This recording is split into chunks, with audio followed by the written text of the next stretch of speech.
اپراسیون خردکردنا اولهیه که هیزن سوریا دموکراتیک قصده دای دست بکرن لگوندوارن روجلات دیرازوره 10 روزن دوام دیکه. تکلداری اپراسیون جیگری انجمنا کانتونا عفرین و شهبای جمال رشید گوت هیزن جدر و بدا خازا در خستنا فتنه دناو برا پیکاتین هریمی ده تفلی هفیان دردخن.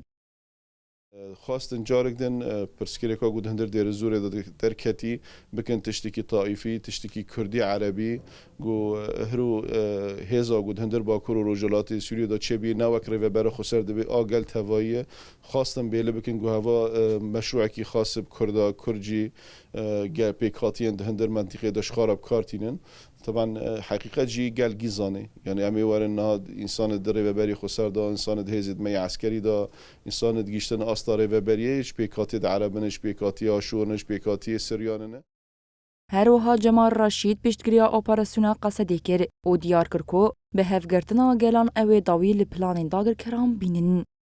يعني بهذا شهيد الموجودين وفي برخداني دا شهيد كاتنا بهذا قال مي حكيم تشج بيكاتين عرب بتشج بيكاتين كرد بحمو بيكاتين باكور وروجلات سوري يعني بيكتشونا في بلانا مزن يعني انسان سر عدد بيني جو هو مؤامره جو خاص سر تشي بكن روجوي بيك داري وبهذا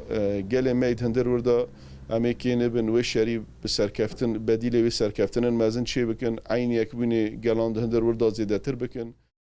جدما دست پیکرنا اپراسیون خردکردنا اولهیه و تانها به دهان چته و بازرگان هشبری هات نگرتن. ایروجی قصده به داخوانی که راگهاند کو وان گنده حوایج از دیبان یروجلاد دیراز زوره پاقش کرن و 4 اندام دفاع الوطنی گرتن.